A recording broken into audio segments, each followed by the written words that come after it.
দর্শক, বগুড়া থেকে শীতের সবশেষ খবর জানিয়েছেন সাজু মিয়া। এই মুহূর্তে অবস্থান করছি উত্তরবঙ্গের প্রবেশদ্বার মাটিডালি মোড় এলাকায়। আপনাকে জানিয়ে রাখি যে গত কয়েকদিন যাবৎ বগুড়ায় কিন্তু সূর্যের দেখা মেলেনি, যার কারণে কনকনে শীত অনুভব করছে এখানকার স্থানীয়রা। এবং আমি আপনাকে জানিয়ে রাখি যে এই কনকনে শীতের কারণে ছিন্নমূল মানুষেরা পড়েছেন বিপাকে এবং কর্মহীন হয়ে পড়ছেন অনেকেই।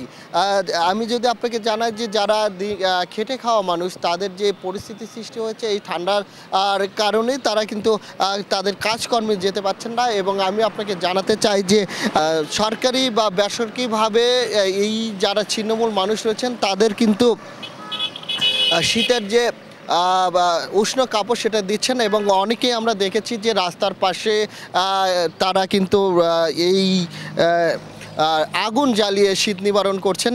এবং আমি যেখানে অবস্থান করছি এটা ঢাকা টু রংপুর মহাসড়কের পাশে, মহাসড়কে এখানে আপনাকে দেখতে পাচ্ছেন যে যেগুলো দূরপাল্লার ঢাকা থেকে ছেড়ে আসা বাস এবং ট্রাক রয়েছে, তারা কিন্তু যানবাহনগুলো দিনের বেলা ওই হেডলাইট জ্বালিয়ে আসছেন। তারা জানাচ্ছিলেন যে দিনের বেলায় হেডলাইট জ্বালিয়ে আসতে হচ্ছে, ঘন কুয়াশার থাকার কারণে তারা দুই হাত জায়গা পরপর দেখতে পাচ্ছেন না এবং সঠিক সময়ে তারা গন্তব্যস্থলে যেতে পারছেন না। আমি আপনাকে জানিয়ে রাখি যে বগুড়ার আমরা সরকারি এবং বেসরকারি হাসপাতাল এবং ক্লিনিকগুলোতে গিয়েছি এবং দেখেছি যে সেখানকার যারা সেখানকার অনেকেই কিন্তু ঠান্ডাজনিত রোগে আক্রান্ত হচ্ছেন এবং দিন দিন রোগীর সংখ্যা বৃদ্ধি পাচ্ছে। এবং এই রুগীদের চিকিৎসার জন্য হিমশিম খাচ্ছে চিকিৎসকরা।